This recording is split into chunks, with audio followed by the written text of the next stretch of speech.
여러분 안녕하십니까. 시사토론 10 설경환입니다. 방금 화면에서 보신 차가 지난 15일부터 광주 글로벌 모터스가 양산에 들어간 캐스퍼입니다. 조만간 사전 계약한 고객들에게 인도돼서 도로를 달리게 되는데 다행히 시장의 반응이 뜨겁습니다. 7년 전이죠. 지금의 광주 글로벌 모터스를 가능하게 한 광주형 일자리 사업을 처음에 논의할 때만 해도 과연 이런 날이 올까 회의적인 시각이 많았습니다. 그도 그럴 게 양질의 일자리를 만들자면서 임금은 동종업종의 절반 수준으로 해야 한다. 대신 낮은 임금은 사회적 임금 형태로 보존한다. 이 개념도 어렵고 모델도 생소했기 때문인데요. 그렇다면 캐스퍼의 성공적 논증으로 이 광주형 일자리 사업이 깊게 또 뿌리를 내릴 수 있었다고 봐야 될까요? 이 지역사회 여론은 그렇다보다는 글쎄요 쪽에 조금 더 이치해 있는 것 같습니다. 아직 남은 과제가 있다는 얘기죠. 그래서 오늘 시사토론 10에선 캐스퍼 양산의 의미를 짚어보고 광주형 일자리 사업이 지속 가능하기 위해선 앞으로 무엇을 해결하고 극복해야 하는지 지혜를 모아보겠습니다. 오늘 함께할 분들 소개해드리겠습니다. 이용석 광주광역시장 나오셨고요. 안녕하십니까. 한국노총 광주지역본부 윤종혜 의장입니다. 안녕하십니까. 네. 아무래도 두 분 그 광주형 일자리를 비롯한 지역의 경제 현안을 놓고 얘기를 하다 보면 창과 방패와 창이 될 수도 있는 위치에 있는데 혹시 TV 토론에서 공식적으로 이렇게 얘기를 나눈 적이 있으신가요? TV 토론은 시장님과 처음 같습니다. 그래요. 그래서 오늘도 기대가 크고요. 생산적인 좀 자리가 됐으면 합니다. 먼저 아무래도 캐스퍼 좀 반응부터 살펴봐야 되겠습니다. 굉장히 뜨거웠습니다. 하루에 사전계약 첫날이죠. 18,000대 거의 18,940대. 그러니까 19,000대 육박했는데 이 정도의 흥행 성공 혹시 예상하셨나요?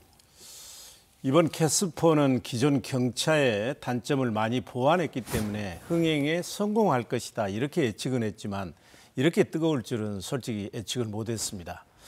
그럼 나름대로 왜 이렇게 많은 성원을 받을 수 있었을까 생각을 해보면 결국은 저는 이제 품질과 성능이다. 그런데 경차인데 경차답지 않다. 고급화 전략을 쓴 게 통했다고 보고요.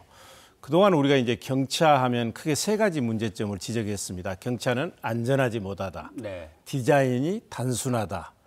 그리고 또 사양이 적다. 이런 것이었는데 이 세 가지를 거의 완벽하게 해결을 해냈습니다.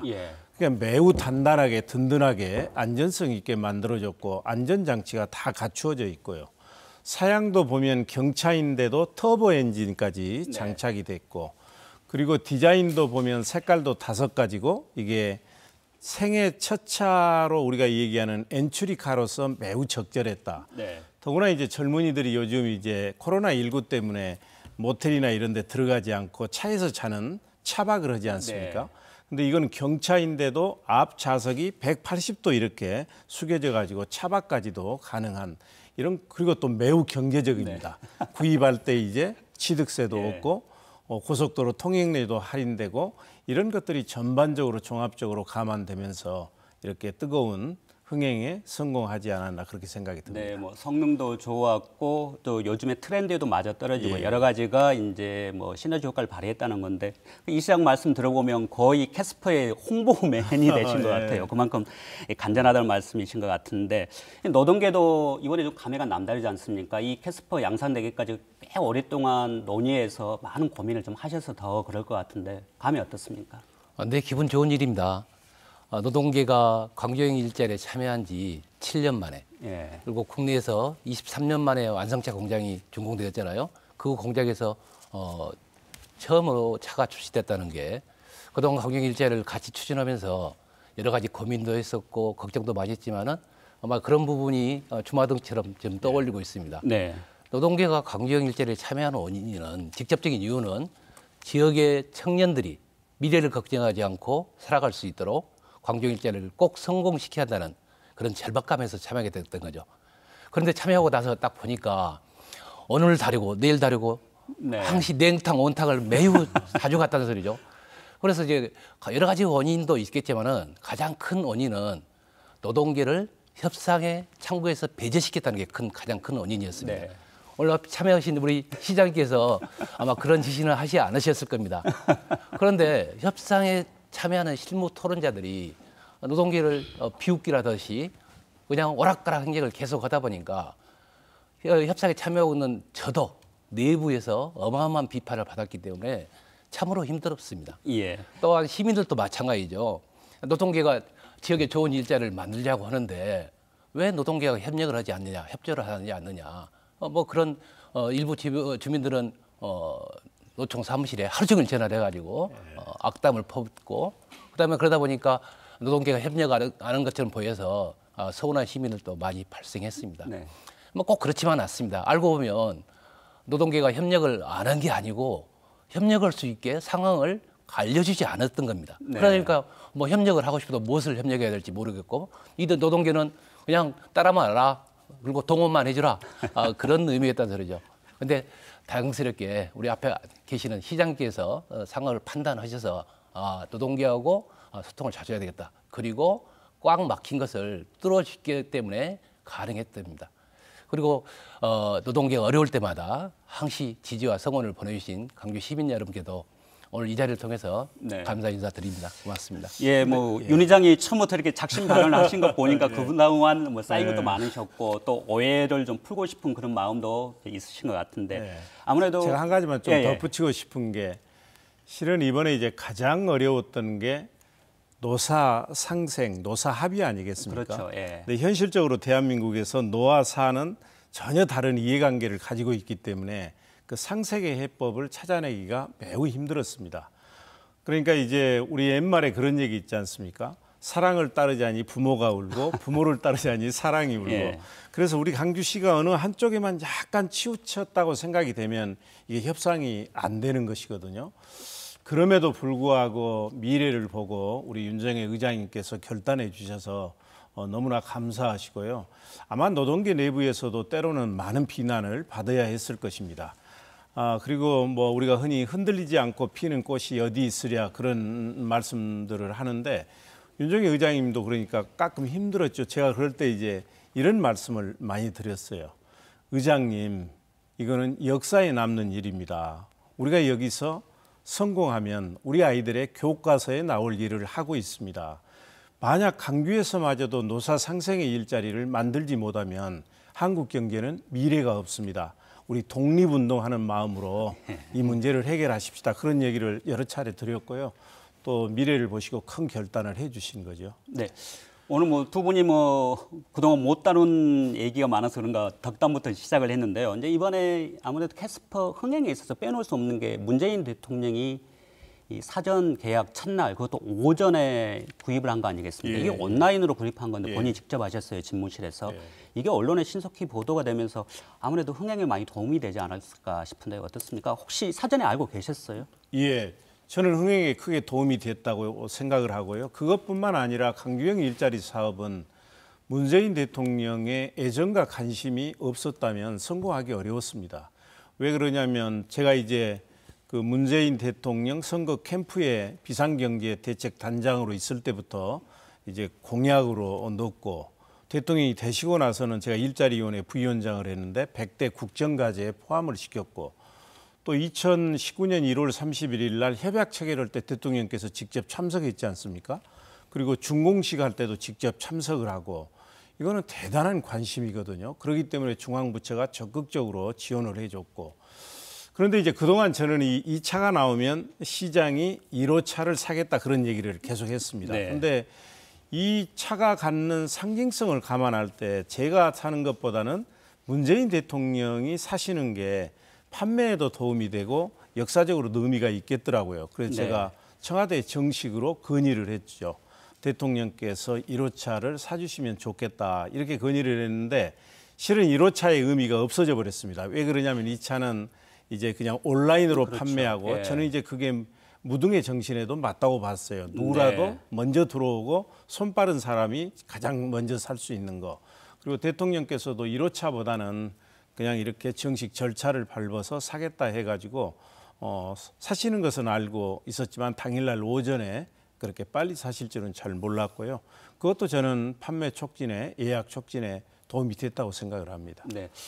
윤 의장께서 아무래도 이 생산 현장을 누구보다 잘 아실 텐데 어떻습니까? 이 첫날 18,000대, 지금 현재 누적 대수 3만 대 얘기까지 나오는데 올해 양산 계획이 한 12,000대지 않습니까? 그러면 이 물량들 어떻게 소화가 가능한 건지, 또는 나중에 이 고객들이 좀 받아보는데 좀 시간이 많이 걸리지 않을까 생각도 드는데 어떻습니까, 현장에서? 9월 14일 날 사전 예약 첫날 아주 시장님께서 말씀하셨지만 18,940대가 됐고요. 예. 그렇게 언론 보도를 보니까 지금 4만 대 이상 예. 예약이 됐다고 이야기합니다. 그러면 그 물량은 내년 상반기 생산량까지 다 이미 사전 예약이 됐다고 판단되고 있거든요. 예.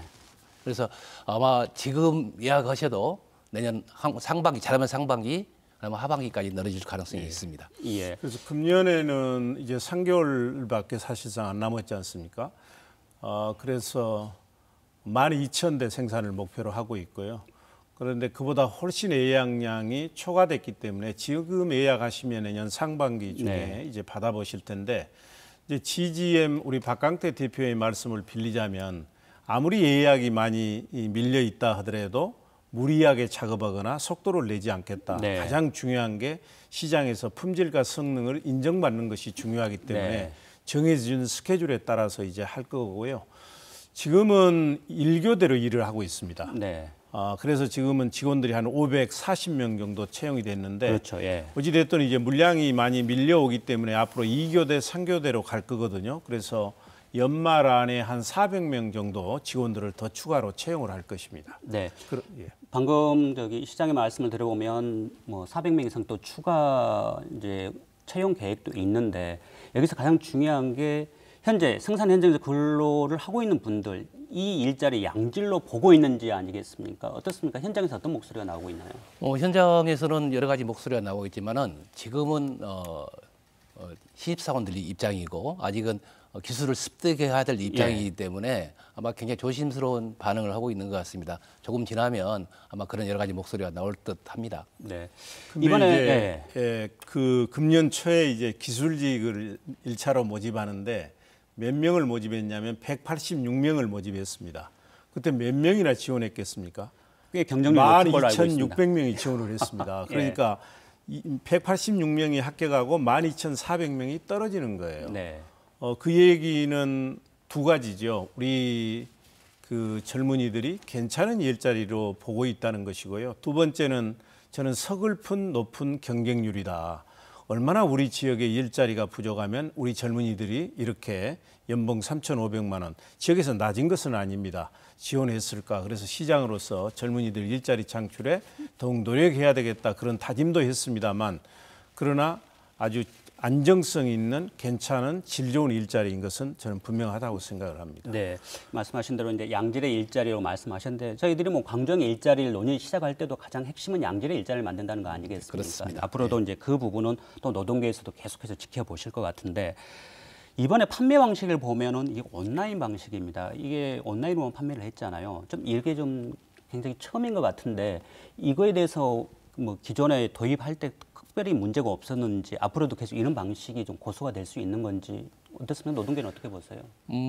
현대차가 굉장히 혁신적인 방안을 했다는데 아마 내부의 반발도 만만치 않았을 거라 저는 생각을 하고 있습니다. 왜? 그게도 판매 조직망의 노동자를 갖고 있기 때문에 그러니까요. 아마 거기서 반대를 만만치 않는데 그걸 극복하고 캐스프를 상대로 해서 MZ 세대들이 선호하는 그런 100% 온라인 판매를 했다는 게 아마 캐스페 흥행에도 도움이 될 것 같고 앞으로 현대나 기아차의 영업력도 실은 판매 조직이 있으면 그만치 인건비가 다 나가는 것도 사실이지 않습니까? 아마 그런 부분이 원가 경쟁에 좀 영향을 미치지 않을까 그런 생각도 갖고 있습니다. 특히 적정 임금 얘기 좀 해보겠습니다. 우선 이것과 관련해 가지고 이 캐스퍼가 기존 자동차 생산이나 판매에 많은 변화를 가져오고 있습니다. 그렇죠. 온라인으로 했던 게 우리 의장님 말씀하신 것처럼 예약 촉진에도 저는 많은 도움이 됐다고 생각을 하고요. 그리고 이 차의 이름이 캐스퍼 아닙니까? 근데 캐스퍼가 이제 꼬마 인형이다 이렇게 생각하신 분도 있는데, 원래 의미는 이제 스케이트 보드를 뒤집어 착지하는 기술입니다. 그렇다면서요. 그러니까 이제 현대자동차가 이 차를 내놓으면서 기존 자동차 시장의 구조를 완전히 바꾸어 놓겠다 하는 네. 그런 야심찬 의지가 들어가 있는 것입니다. 그 말씀하신 대로 기존 자동차 시장의 좀 판도를 바꿔보겠다. 사실은 광종 일자리 자체가 처음 시도고 그렇습니다. 이것 자체가 사실 예, 큰 변화고 예. 완성차 시장에서는 사실 상상하지 못했던 일들 아닙니까? 그렇죠. 그중에 이제 또 하나가 이 적정 임금 부분. 이 동종 업계에 비해서는 절반 수준인데 이 적정 임금에 대해서 여러 가지 얘기들이 나오고 있습니다. 논의 과정에서도. 그런데 이번에 이제 차가 좀 잘 팔리니까 그러면 앞으로 임금 구조는 어떻게 되는 건지, 이 적정 임금이라는 게 현재는 뭐 초임 3,500만 원이 계속 유지되는 건지 더 올라가는 건지 얘기 나올 수 있는데 어떻게 보세요? 적정 임금과 적정 노동 시간은 노동계가 공장 건설이 시급하다고 판단돼서 미리 적정한 시점에서 타결을 시키는 겁니다. 예. 그래서 적정 임금을 주는 대신 생활임금, 쉽게 말해서 주거와 교육과 복지시설을 따로 제공해서 실질적인 임금이 올라가도록 설계된 그런 것들이에요. 그래서 그 적정 임금이 지금까지는 적정 임금이 될지 좀 서늘지 모르겠지만은 네. 지금은 약간 좀 현장 근무자한테 물어보니까 임금이 적을 수도 있습니다. 왜? 주간, 야간 교대를 않고 일교대 근무를 하다 보니까 일근만 하다 보니까 실질적으로 임금이 생각보다 조금 적다고 생각하고 있습니다. 네. 일교대만 하고 있다 보니까 그렇다는 것은 뭐 특근 수당이나 이런 것들이 좀 야간 근무를 전혀 예, 못 하겠다는 거죠. 그러기 때문에 좀 부수적으로 더 수입이 좀 없기 네, 때문에 네, 좀 아쉬움이 있다는 건데 뭐 시에서도 이 부분은 충분히 숙지하고 계시죠? 그렇습니다. 아까 말씀하신 것처럼 이제 주 44시간 기준으로 해서 평균으로 이제 3,500만 원이기 때문에 또 경력직도 있고 새로 들어온 고등학교 나와서 들어오신 분들은 실은 3,500만 원보다 더 적습니다. 그래서 이게 이제 동종업계 임금보다 낮기 때문에 지금 GGM에 근무하는 직원들은 두 가지 임금을 받지 않습니까? 네. GGM으로부터 연봉을 받고 두 번째는 사회적 임금이라 네. 해서 우리 강주시가 중앙정부와 협의해서 여러 가지 이제 복지 혜택이랄지 주거 혜택을 드리는 거 아니겠습니까? 그래서 이제 봉급생활자가 목돈이 들어가는 게 실은 주택이에요. 그래서 저희가 이제 주택 전용 단지를 만들어서 행복주택을 제공하기로 돼 있거든요. 그 다음번에 들어가는 게 아이들 보육이지 않습니까? 그래서 보육시설도 만들어지고 체육, 의료, 문화시설 이런 걸 다 제공하도록 했죠. 그래서 이런 걸 종합적으로 감안하면 지금 연봉 한 9천만 원 받는 기존의 이제 자동차 생산회사의 직원들과 삶의 질은 거의 비슷하게 맞춰주겠다. 그러면 이제 어떤 효과가 있느냐? 그러면 이제 근로자들에게는 안정된 일자리가 만들어지고 GGM의 입장에 있어서는 원가가 낮아지니까 경쟁력이 생기고 우리 강주시 입장에서는 이제 고용률이 올라가고 그래서 이게 노사 상생의 사회 대통합형 일자리다. 네. 그러니까 문재인 대통령 그리고 중앙정부 정치권이 적극적으로 지원을 해준 것은 강주에서 무슨 10,000개 일자리가 만들어지기 때문에 그런 게 아닙니다. 이게 한국 경제의 고질적인 문제인 고비용 저효율 문제를 해소해서 한국 경제의 체질을 바꾸고 제조업의 경쟁력을 높이고 그래서 떠나라고 했던 투자가들을 잡아두는 효과가 있고 떠났던 투자가들을 되돌아오게 하는 리쇼링 효과가 있고 그야말로 한국 경제의 대안이고 미래이기 때문에 그렇게 지원을 해 주신 거죠. 말씀하신 대로 한국 경제의 대안이고 이제 미래가 되기 위해서는 그 적정 임금이 어느 정도 유지가 될 수 있도록 사회적 임금이 이제 보충이 돼야 되는데 이 방향은 좋은 것 같습니다. 근데 이 방향이 좋으면 또 속도도 같이 따라줘야 되는데 그러면 사회적 임금, 뭐 주거나 복지, 교육 이런 생활 편익 예상한 만큼 지금 현재 제공이 되는 건지 제공이 되고 있지는 않죠. 예. 주거와 교육이 복지시설이 되려고 생각하면 최초의 계획대로 빅그린 산단 내 공장 옆에 주거가 들어서야 됩니다. 주거가 같은 주거가 들어서야지 거기서 교육 혜택을 누릴 수 있는 네. 거고요. 다양한 혜택을 누릴 수가 있는데 지금은 주거 문제가 해결되지 않으니까 생계유지자가 들어갈 행복주택에 노동자들이 들어가 있고 그것도 분산돼 들어가 있고 그것도 못할 경우는 뭐 한 달과 1년간의 지원을 해줬는데 그런 비용으로 지고 있는데 실은 이제 지금이 문제가 아닙니다. 네. 지금은 뭐 그렇게라든지 아직 미혼인 상태고 아이가 없기 때문에 행복주택이나 퇴직금에서 살 수 있는 경우가 생기지만은 이제 이 노동자들이 결국은 나이가 들고 결혼을 하게 되고 네. 출산을 하게 되면 결국 그 조그만 9평, 11평에서 살 수가 없다는 소리죠. 그래서 그런 부분까지 앞으로 계산해서 빠른 시일 내에 시장님께서 약속한 게 아니고 국가와 정부가 약속했기 때문에 아직까지 해결도 안 되신 부분은 조속히 좀 해결해 주셔야 한다고 생각하고 있습니다. 예, 이 옳은 부분 말씀이고요. 뭐 시도 지금 고민이 있을 것 같고 현재 당연히. 추진하는 것도 있을 것 같은데요. 예, 그래서 간단히 좀 말씀해 주시죠. 아까 말씀드린 것처럼 그 주거를 제외한 뭐 보육 시설이랄지 이런 것들은 대강 거의 금년 연말이면 완공이 됩니다. 네. 근데 솔직히 얘기하면 이 사업이 엄청나게 빠른 속도로 된 거예요. 그러니까 업무 협약을 체결한 지 3년도 안 돼서 그리고 착공한 지 2년도 안 돼서 이 자동차가 나오기 시작하거든요.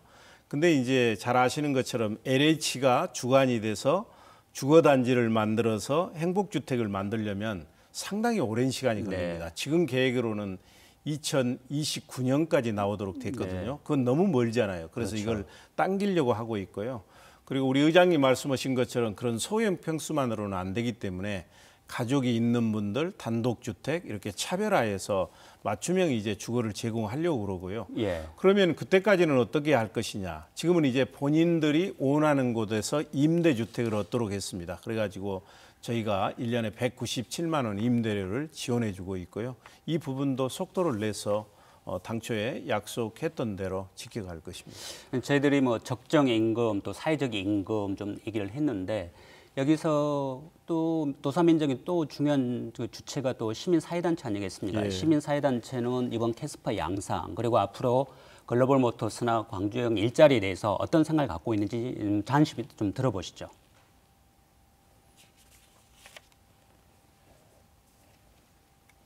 그 원하청 간의 그 불공정한 어떤 계약 관계 그리고 노사가 어떻게 경영을 함께 만들어갈 것인가라고 하는 그 질문에 대한 답을 이제는 적극적으로 양산이 됐기 때문에 해야 한다.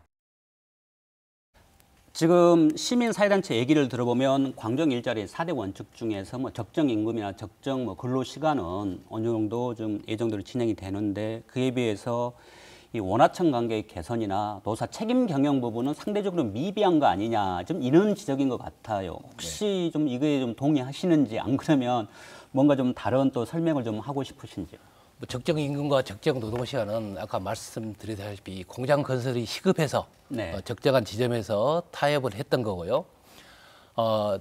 원하청 관계 개선 부분은 지금 그건 아주 좀 모호합니다. 왜 네. 그러냐면 강주 글로벌 모터스의 부품을 납품한 업체가 현대차이기 때문에 그렇습니다. 네. 원하청 관계가 형성이 안 돼 버린 거죠. 아, 현재는 그러네요. 네, 그래서 이 문제는 이제 노동조합이 설립됐기 때문에 노동조합과 지역사회와 협의해서 풀어 나가야 될 것 같습니다. 네. 또 노사 상생 경영은 두 가지로 풀어야 됩니다. 하나는 광주 글로벌 모터스 내에 상생 협의가 있기 때문에 상생 협의를 통해서 복지 부분 풀어야 되고요. 네. 노동조합이 설립됐기 때문에 노동조합을 통해서 쉽게 말해서 광주 글로벌 모터 경영진이 노동을 존중한다고 한다고 하면 진정하게 동반 성장하고 싶고 행복 성장을 하고 싶다면 노동계를 진정한 파트너로 여기고 경영에 대해서 진지하게 상의해야 된다고 생각합니다. 네. 이것도 지역사회에서 좀 지원을 좀 해줘야 하지 않겠느냐. 방금 말씀 중에서 글로벌 모터스에 그러면 노조가 만들어진 겁니까? 광주 글로벌 모터스의 노동조합이 설립되었습니다. 예. 언제? 그 산단 노조 아니에요? 이게 광주 그 산단 노조 글로벌 모터스가 포함되고 있다는 소리죠. 아, 예. 이제 현재는 제가 알기로는 그 누적 생산 대수가 한 35만 대까지는 노조 부분은 조금 유예하는 걸로 돼 있는데 그게 지금 제가 잘못 알고 있는 건가요? 제가 좀 설명을 드릴게요. 예. 이제 노동 기본 상권이라는 게 기본권이 있지 않습니까? 네. 노동조합을 만들고 교섭하고 단체 행동하고 이거는 뭐 헌법에 규정된 것이기 때문에 누가 그걸 규제하고 할 수는 없는 것입니다. 다만 이제 GGM이 세계적인 경쟁력을 가지려면 초기에 안정해야 되지 않습니까? 네. 그렇기 때문에 우리 이제 협약에 보면 누적 대수가 35만 대에 달할 때까지는 상생협의회라고 네. 거기 만들어지도록 됐습니다. 그러니까 노동계하고 경영자하고 6명씩해서 12명으로 만들어졌는데 상생협의회 결정 사항이 35만 대 만들 때까지는 그대로 유지된다. 이제 이렇게 돼 있죠. 그게 사실상 노조의 역할을 하는 것이고요. 그래서 글로벌 모터스 기업 내에 지금 노조는 만들어져 있지는 않습니다. 다만 빅그린 산단, 네. 빅그린 산단 속에가 여러 개 이제 기업이 있는데 빅그린 산단의 노조는 만들어져 있고요. 그리고 이제 따지고 보면 노조라고 하는 게 사회적으로 약자의 이치에 있기 때문에 노동조합을 만들어서 본인들의 권익을 보호하기 위한 것 아니겠습니까? 그런데 저는 이제 그 글로벌 모터스가 경쟁력을 갖기 위해서는 가장 중요한 거 하나를 꼽으라면 노사 상생입니다. 그러니까 글로벌 모터스는 회사 대표부터 제일 밑에 직원까지 모두가 노동자라는 생각을 가져야 되고 모두가 경영자라는 생각을 가져야 됩니다. 그리고 노사 상생 협의회에서 같이 협의해서 경영을 하고 있기 때문에 이제 노동자들의 의견이 경영에 반영되도록 하는 그런 시스템을 가지고 있는 것이고요. 아까 말씀드린 것처럼 우선 이제 또 하나 중요한 게 원하청 간의 동반 성장이거든요. 네. 근데 그건 유감스럽게도 우리 GGM은 위탁 생산업체예요. 현대자동차가 모든 온부자재를 구입해 가지고 맡기면 자동차를 생산하면 그거는 현대자동차의 이름으로 판매되고 애프터 서비스 됩니다. 그러니까 여기는 하청업체가 없어요. 다만 앞으로 이제 직접 생산하게 될 때는 이건 시민기업이거든요. 지역의 일자리를 창출하고 지역 경제를 활성화시키기 위해서 만들어졌기 때문에 저는 뭐 지역에 있는 온하청 동반 상장이 매우 중요하다고 생각을 하고요. 다만 이번에 우리가 GGM 공장을 건설할 때 하청업체의 63% 이상을 지역업체가 참여했고 거기에 일하는 건설업자들도 대부분 지역 건설 노동자들이 참여하도록 해서 그런 효과는 가져오도록 했다는 점을 말씀드립니다. 윤종희 의장께서는 이 광정 일자리 사업 논의에 꽤 오랫동안 깊숙이 관여를 해왔는데 처음에 이 원하청 관계 개선을 굉장히 중요한 원칙으로 삼았던 건 글로벌 모터스 같은 업체들이 지역에 생기면 당연히 지역의 협력업체 또는 부품업체가 납품하고 그러면서 함께 이제 동반 성장이라는 전제가 있었지 않습니까? 근데 현재는 뭐 초기다 보니까 이게 형성이 안 됐는데 그렇다고 하면 글로벌 모터스가 어느 정도 생산 대수가 됐을 때 지역의 부품업체들이 같이 참여해서 원하청 관계 이상으로 납품도 하고 가능할까요? 네, 연 7만 대 생산을 목표로 하고 있잖아요. 예. 그런데 지금 생산 갖고는 실은 협력업체가 빅그린 산단에 입주하기가 쉽지가 않습니다. 거의 한 12만 대, 15만 대 정도 캐파가 돼야 된다고 생각을 하고 있고요.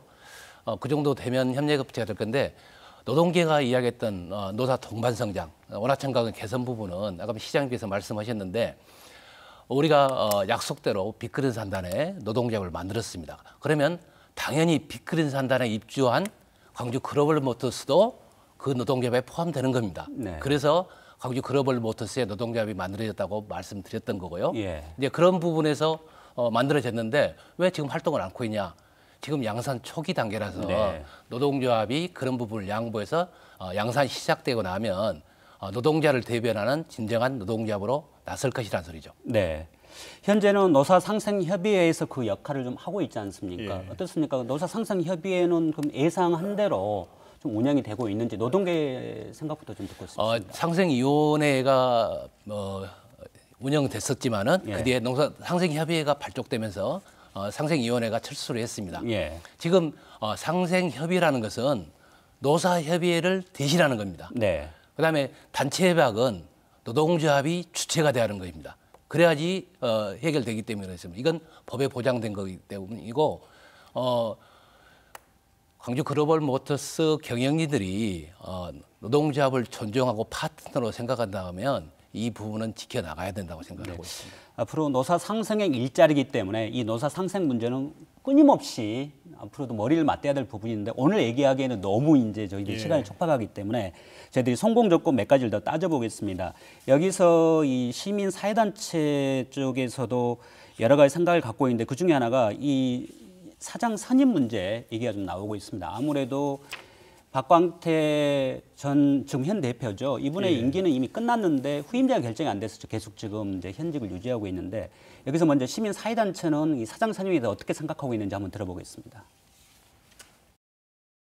소수의 어떤 전문가 집단이 이 사람이 적당하다라고 평가하는 것보다는 그 이전에 광주형 일자리라고 하는 것이 지속 가능하겠는가, 그리고 광주형 일자리 1호뿐만이 아니라 2호, 3호에 우리의 앞으로의 일자리는 어떠해야 되는가라고 하는 것의 그 공론의 과정 가운데에서 어떤 인물이 그 사장으로 적합한 것인가라고 하는 것에 대한 충분한 수기와 토론 그리고 합의의 과정이 명백히 필요한 시점이다. 시민사회단체는 후임 광주 글로벌 모터스의 대표의 조건으로 전문성도 있어야 되지만 이 광주형 일자리에 대한 명확한 자기 철학 또 그리고 이걸 좀 지속 가능하게 끌고 갈 수 있는 그런 좀 추진력 이런데 이게 결국은 이 사회적인 또는 지역의 공감대가 형성이 될 만한 인물이어야 되지 않겠냐는 건데 현재 지금 인선을 위해서 열심히 들여다보고 계시는데 적임자가 없는 겁니까? 있는데 고사를 하고 있는 건가요? 그 말씀하신 것처럼 지난 9월 19일자로 우리 박강태 대표의 임기가 이제 끝났죠. 근데 본인께서는 그 어려울 때 들어오셔가지고 공장도 23년 만에 짓고 9월 15일 날 출시된 캐스퍼가 큰 흥행에 성공했고 그래서 본인의 역할은 이제 다 끝났다 이렇게 말씀하시고 연임 의사가 없음을 저에게 이제 얘기를 했습니다. 네. 그래서 실은 원래는 저희가 9월 16일 날 주주총회를 개최해서 신임 대표를 선임하려고 했죠. 근데 이제 신임 대표 선정이 매우 만만치가 않습니다. 왜 그러냐면 우선 자동차에 대해서 어느 정도 전문성이 있어줘야 되거든요. 두 번째는 가장 중요한 노동계를 포용할 수 있어야 되고 네. 지역사회를 어느 정도 알고 있고 또 경영 마인드도 있어야 됩니다. 그리고 여기에는 이제 우리 광주시가 1대 주주지만 2대 주주가 현대자동차고 현대자동차가 위탁을 해서 생산하기 때문에 현대자동차를 비롯한 주주들의 공감대도 형성할 수 있어야 됩니다. 이제 그동안 그 좋은 분을 모시기 위해서 많은 노력을 했는데 이제 선임을 못했어요. 그래서 연기를 해놨죠. 그렇게 되면 상법에 의해서 새로운 대표가 선정될 때까지는 현재 임원진들이 그 업무를 수행하도록 돼 있고요. 제가 우리 윤종혜 의장님께도 좋은 분 있으면 좀 소개 좀 해달라고 하는데 예. 뭐 적임자가 딱 어떻게 이렇게 정형화돼 있는 게 아니거든요. 네. 예. 이 세 가지를 다 갖춘 분이 어디 계시겠습니까? 그런 분 그렇죠. 같으면 이 연봉에 여기 오시지도 않죠. 그래서 지역에 대한 애정과 관심을 갖고 있으면서 광주형 일자리에 대한 애착이 있는 분들 이런 분들을 찾으려고 하는데 지금 노력 중에 있습니다. 이 시장께서 우리 윤 회장께도 뭐 좀 좋은 분 있으면 추천하라 했을 텐데 노동계에서도 좀 생각하고 있는 그 뭐랄까 적절한 인물 어떤 사람을 좀 추천하고 싶으세요? 원래 박광태 대표이사가 광주 글로벌 모터스에 취임했을 때 아마 시민사회단체의 반대 여론에 굉장히 많이 부딪혔습니다. 그래서 제가 그런 말씀을 한번 들은 적이 있어요. 지금까지는 좀 버티시고 1호차가 생산되면 박수를 받고 떠나신 게 저는 좋을 듯합니다. 네. 했더니 이제 박광태 대표이사가 아마 그런 결심을 하게 된 것 같은데 일단은 현재까지 광주 글로벌 모터스를 박광태 대표이사가 무리 없이 이끌고 왔습니다. 아마 이런 부분이 상당히 좋아야 되는데 문제는 뭐냐 임기가 끝나고 어정쩡하게 계속 이렇게 시간을 끌어나면 가장 중요한 책임성이 떨어져 버린다는 소리죠. 네. 노동계한테 추천을 하라고 이야기한다면 저는 전문 경영이 돼야 한다고 생각합니다. 네. 전문 경영이라는 것은 자동차 산업을 한번 이해했거나 또 기업에 대한 이해가 좀 높거나 네. 그다음에 이게 상생형 일자리지 않습니까? 그러면 상생 마인드를 가지신 분을 아마 모셔와야 된다고 생각합니다. 아마 네. 광주 글로벌부터 대표가 사회에 생각하는 연봉이 그리 높지 않기 때문에 저는 뭐 자원하신 분들은 많지 않을 것 같고 모셔와야 된다고 생각하고 뭐 그런 분이 없다고 생각하면 광주 지역사를 잘 이해하고 광주 지역사와 소통을 할 수 있는 그런 분이라도 모셔야 한다고 저는 생각을 하고 있습니다. 네, 광주시와 뭐 노동계 뭐 대동소이하게 그렇습니다. 사장의 네. 뭐 조건에 대해서는 갖고 있는데 이제 앞으로 좀 현실적으로 이제 찾는 데까지 좀 시간이 걸릴 것 같은데요. 근데 제가 이제 기자분들에게도 말씀을 드렸습니다만 이러한 가도기 체제가 오래 가는 것은 바람직하지 않습니다. 예. 그래서 빨리 결론을 내려고 생각을 하고요. 다만 시점이 매우 미묘합니다. 예를 들면 15일 날 지금 양산 체제에 들어가 있거든요. 네. 그런데 이제 경영진 문제로 많은 혼란과 잡음이 있게 되면 우선 시장에 나쁜 시그널을 줄 수가 있고 네. 또 내부 직원들도 동요할 수 있기 때문에 이 과도기 체제를 빨리 끝낼 수 있도록 많은 분들의 중지를 모아서 훌륭한 대표를 모시도록 노력을 하겠습니다. 네. 이 시장께서 말씀하신 과정에서 광주 글로벌 모터스를 표현할 때 이제 위택 생산, 위탁 생산 얘기를 많이 강조한 것은 현재 현대차에서 개발한 차를 좀 위탁해서 생산한다는 얘기 아니겠습니까? 그러면 현재 위탁 기간이 캐스퍼가 한 5년 정도죠, 대략. 뭐 딱 5년이라고 돼 있지는 않고 이제 우리가 35만 대 하면 최소 생산 물량이 7만 대거든요. 그래서 10만 대까지 생산할 수 있습니다. 그래서 7만 대씩만 생각한다면 5, 7은 35, 그러니까요. 5년까지 이제. 그래서 이제 5년 뒤에 그러면 새로운 차종이 뭐가 될 건가. 걱정하는 얘기들은 이겁니다. 지금은 캐스퍼가 흥행을 하고 있지만 결국 후속 모델도 현대차에 의존할 수밖에 없는데 이후의 부분, 이게 지속 가능하려면 후속 모델에 대해서도 지금부터 고민이 좀 돼야 되지 않는가 하는데 혹시 현대차하고 이런 부분에서 논의가 된 게 있는 건지 좀 궁금합니다. 당연한 문제죠. 우리 이제 협약서를 보면 현대차는 이 GGM이 경쟁력을 갖도록 지속적으로 연구 개발을 통해서 새로운 차종을 개발할 그런 이제 책임을 가지고 있습니다. 그래서 저는 뭐 이게 앞으로 5년까지 기다리지 않고 새로운 차종이나 특히 전기차 문제, 지금 자동차의 대세는 전기차거든요. 그렇기 때문에 실기하지 않고 자동차 시장의 변화 추이를 봐가면서 친환경 차로도 빠르게 전환을 해야 될 것입니다. 다행스러운 것은 지금 이 공장이 아주 잘 지어졌어요. 최첨단 위연 시스템, 최첨단 홀류 시스템을 가지고 있습니다. 그러니까 우선은 내연차도 지금은 이건 1000cc 그 경차인데 3000cc까지 현재 라인에서 생산할 수 있도록 했고요. 두 번째는 수소차, 전기차도 별도의 이제 라인을 만들지 않고 이 라인에서 만들 수 있도록 그런 유연 시스템을 가지고 있기 때문에 시민들께서 그 문제는 걱정 안 하셔도 되고요. 궁극적으로는 현대차를 뛰어넘어서 세계적인 이제 자동차 생산업체의 자동차도 위탁을 받아야지요. 왜 그러냐면 지금 세계적인 분위기가 전에는 이제 뭐 볼보다 뭐 이런 세계적인 BMW도 하는 기업들이 스스로 자동차를 만들었는데 지금은 위탁 생산하는 경향으로 가고 있습니다. 크게 두 가지인데요. 하나는 현지에서 만들어야 무역 장벽을 해소할 수 있다. 두 번째는 코로나19를 겪으면서 자동차 수요가 없다 하더라도 해고를 할 수가 없지 않습니까? 또 계속해서 임금도 지급해야 되고 그렇기 때문에 자동차 생산하는 것은 그렇게 복잡한 업무가 아니기 때문에 좋은 위탁 생산업체, GGM 같은 좋은 위탁 생산업체에 맡기고 자기들은 연구 개발 활동을 합니다. 그러니까 친환경차 중에서도 계속해서 업그레이드 시켜야 되지 않습니까?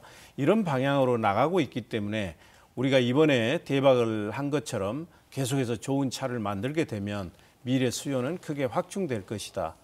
그렇게 저는 생각을 합니다. 자연스럽게 뭐 요즘 탄소 중립이 대세이기 때문에 수소차, 전기차로 가는 것은 뭐 불가피해 보입니다. 그런데 이제 지역의 입장에서 일자리라는 개념에서 보면 이 수소차나 전기차 어떻습니까? 노동 현장에서 봤을 때 지역에서 이걸 부품을 납품할 만한 그런 업체들이 있는 건지 그리고 또 일자리가 이 수소차나 전기차, 이 기존의 내연기관차에 비해서 더 필요한 것보다는 더 줄어들지 않을까 하는 시각도 있는데 어떻게 봐야 될까요? 지금 뭐 여러 가지 이야기를 하시는데요. 신차가 나온 지 이제 2주밖에 안 됐습니다. 근데 벌써 후속 차량을 걱정하는 것은 너무 우려가 많다는 거죠. 그리고 지금 현재까지 사전 예약된 대수가 4만 대를 넘어섰습니다. 그러면 내년 상반기까지 생산될 물량을 이미 다 확보해버렸다는 소리죠. 그래서 아직 시간이 좀 있으니까 차근차근 생각해도 저는 괜찮다고 생각합니다. 또 친환경 차로 전환도 저는 맞다고 생각합니다. 그렇지만은 지금 전기차, 수소차 판매량이 극히 미미합니다. 그리고 지금 내연차 때문에 광주 글로벌 모터스 내연차 때문에 우려로 걱정을 하시는데 거기는 지금 경 SUV를 생산하지만은 소형 차량을 다양할 수 있고 그다음에 소량도 생산이 가능합니다. 언제든지 경 SUV에서 중형차로 전환이 가능하다는 소리죠.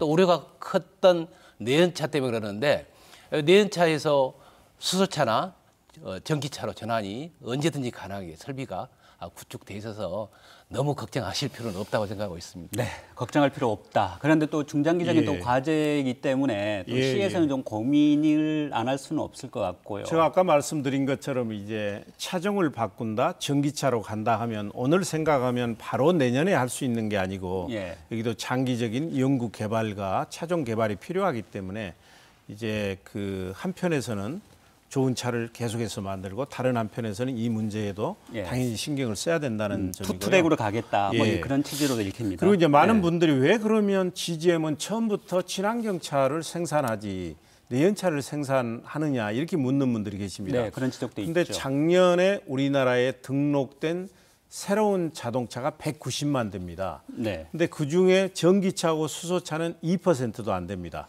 그러니까 하이브리드 차까지 합해도 10%가 안 됩니다. 그 얘기는 바꿔서 얘기하면 GGM이 친환경 차를 만들게 되면 대중성도 없고 수익성도 없습니다. 그렇기 때문에 일단 시작은 내연차로 하지만 언제든지 친환경 차로 바꿀 수 있도록 유연 시스템을 갖추었다 하는 거 하나 하고요. 두 번째는 실은 내연차를 잘 만들어야 좋은 친환경 차를 만들 수 있습니다. 네. 이게 바로 친환경 차를 만드는 회사들이 많은 실수를 범하는 경우가 우리가 지금 보고 있거든요. 그 문제고 아까 얘기했던 이제 일자리 부족 문제. 물론 현재 이제 내연차 만들다가 친환경 차로 전환하면 부품이 많이 줄어들기 때문에 부품 공장의 일자리는 줄어들 것입니다. 그렇지만 이제 지금 우리는 없는 무에서 이유를 창조하고 있거든요.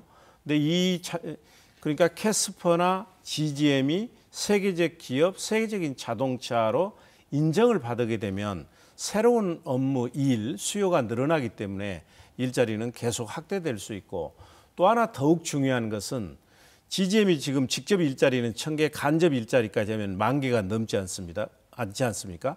물론 이것도 지역의 일자리를 생각하면 매우 큰 성과지만 이건 마중물 역할입니다. 네. 이게 이제 마중물이 돼서 전국에 강규형 일자리와 같은 게 7개 지역으로 확산이 됐거든요. 현재 그렇죠. 예, 그래서 강주에서 전국으로 자동차에서 다른 산업으로 확대되면 이게 한국 경제를 먹여 살리는 이제 효자 노릇을 한다는 얘기고요. 예. 그리고 부품 공장을 이제 걱정하는데 이제 우리 강주가 이번을 계기로 해서 저는 친환경 자동차의 메카 도시가 될 수 있다 이렇게 단언적으로 얘기할 수 있습니다. 왜 그러냐면 뭐 아시겠습니다만 우리나라에서 제일 먼저 자동차 공장이 생긴 게 강주였습니다. 네. 아시아 자동차 예. 공장. 그리고 현재도 2개의 브랜드를 가진 공장이 있는 곳은 강주밖에 없습니다. 그렇죠. 국내에서는 유일하죠. 예. 근데 여기에서 더 중요한 것은 국가 친환경 부품 인증센터가 우리 빅그린 산단에 지금 조성 중에 있습니다. 그리고 우리가 국가로부터 따와가지고 그러니까 앞으로 이제 부품 공장들은 다 강주로 와야 되는 것입니다. 네. 그리고 지금 3,030억 원을 들여서 빅그린 산단에 친환경 클러스터를 조성하고 있습니다. 그리고 거기가 경제 자유구역으로 지정이 돼 있고 또 우리가 인공지능 대표 도시지 않습니까? 이런 것을 종합적으로 감안하면 대한민국의 자동차 산업이 강주에 집중될 수 있다. 물론 그 전제는 우리가 하기에 따라서 그래서 최선의 노력을 다하고 있다는 말씀입니다. 광주의 자동차 도시라는 또 앞에 수식어가 하나 더 붙을 수 있다는 말씀이시고 실제는 그렇게 좀 진행되고 있으니까 저희들이 기대를 해보는데 여기서 이제 마중물 얘기도 나왔습니다만은 광주형 일자리 사업 이외에 여러 지역 상생의 일자리들이 결국 노사관계 아니겠습니까? 그런데 이 노동조합이라는 게 한국노총도 있지만 민주노총도 있습니다. 지금 우리 지역에서는 이제 민주노총이 이 논의에서 빠져 있지 않습니까? 그런데 현대차만 해도 민주노총이 이제 대세를 이루고 있지 않습니까? 그러면 앞으로 좀 한국노총과 민주노총 지역에서 관계 설정이랄까요? 또 앞으로 좀 이 광주형 일자리 사업을 위해서 어떻게 좀 해야 될지 좀 고민을 해야 될 지점이 아닌가 싶습니다. 노동운동을 하는 사람들은 같은 심정을 가지고 있습니다. 소속이 다를 뿐이죠. 우리 지역사회에서 지역노동계가 여러 가지 활동을 같이 한 적이 있습니다. 그래서 시민단체 협의회도 같이 결성을 했었고 그다음에 여러 가지 광주형 일자리 사업도 같이 하면서 일부가 되지만은 지역노동계 상급 단체를 가리지 않고 활동하는 게 여러 개 있다는 거죠. 그래서 앞으로 그런 부분에서 좀 종합하게 같이 만나서 상의했으면 좋겠습니다. 네, 아무래도 말씀하신 대로 이 노동계가 전체를 아우를 수 있도록 하는 데 있어서 광주시의 역할도 좀 있지 않겠어요? 그러니까 우리가 그 한국노총 강주본부하고 협의를 해서 강주형 일자리 사업을 추진할 때 울산 현대자동차의 노조가 강력하게 반대를 했습니다. 그 이유는 크게 두 가지였죠. 하나는 급여 수준이 하향 평준화될 수 있다. 네, 두 그 번째는 강주가 네. 이제 자동차 시장을 점유하게 되면 울산의 일량이 줄어들 수도 있다. 해가지고 직접 제가 울산 현대자동차 노조를 만났지 않습니까? 2018년 11월 달에 가서 저는 그런 얘기를 했어요. 현재와 같이 한국 자동차 산업이 고비용 저효율 체제를 유지하게 되면 머지않은 날에 대한민국의 자동차 산업은 다 죽는다. 네. 그 대표적인 사례가 뭐냐면 23년 동안 대한민국에서 자동차 공장이 만들어지지 않았지 않느냐. 왜 우리 중국으로 그리고 베트남으로 떠났겠냐. 그래서 강규행 일자리 사업은 새로운 일자리만 만드는 게 아니라 현재 있는 자동차 공장의 일자리의 지속 가능성과 안정성을 높이는 것이다. 그래서 같이 가자. 그렇게 말씀을 드렸고 언론적으로는 그분들도 동의를 해 주셨어요. 네. 알겠습니다. 저희들이 뭐 얘기를 나누다 보니까 거의 시간이 좀 다 된 것 같습니다. 대략적으로 한 2분 정도 남았는데 좀 정리를 해야 될 것 같습니다. 어쨌든 광주형 일자리 사업 또 광주 글로벌 모터스가 성공이 되려면 우리 지역사회 또 노사민정 또 집단 지성의 지혜들이 다 모아야 되지 않겠습니까? 이 노동계 오늘 뭐 잠깐 시간이 됐으니까 시민들에게 좀 이 정도는 좀 제언을 하고 싶다 하는 얘기 있으면 좀 마지막으로 좀 정리. 마지막으로 하기 전에 아까 아침에 시장님께서 여러 가지 한 것 중에서 미래형 자동차에 대해서 한번 말씀하셨지 않습니까? 네. 그 방향이 맞습니다. 과거에 광주형 일자리를 추진하면서 여러 가지 제안을 했지만은 연구 집적 단지가 부족해서 자동차 산업 정책 연구원을 한번 설립해 달라고 했습니다. 미래형 자동차를 광주가 선도한다면 우수한 연구 인력과 인프라가 구축될 거라 생각됩니다. 그래서 그때 요청해서 일단 위험하게 됐지만은 시장님께서 자동차 산업 정책 연구를 다시 한번 예. 고려해 주시길 부탁을 드리겠습니다. 예, 마지막으로 답변하시고 마무리 시민들께 한 말씀 하시고 예. 정리하시죠. 1단계로는 GGM이 생산하는 캐스퍼가 지금 많은 예약이 들어왔기 때문에 성공적이라고 판단됩니다. 그렇지만 저는 또 하나의 출발점에 우리는 놓여 있다. 앞으로 노사 상생과 노사 상생 문화가 정착이 돼줘야 되고 적기에 친환경차로 전환하지 않으면 경쟁력을 가질 수 없습니다. 예. 이거는 우리 시민 기업입니다. 그래서 예. 시민들께서 적극적으로 함께 해주시기를 부탁드리겠습니다. 알겠습니다. 오늘 뭐 두 분 말씀 너무 유익한 얘기 많았고요. 또 저희들 앞으로도 고민해야 될 지점 좀 많아 보입니다. 앞으로도 이런 좀 자주 만나는 자리 만드셔서 예. 노사 상생의 모습들 좀 보여주시고요. 두 분 수고하셨고 늦은 시간까지 함께해 주신 시청자 여러분 고맙습니다. 시사토론 10 여기서 마치겠습니다.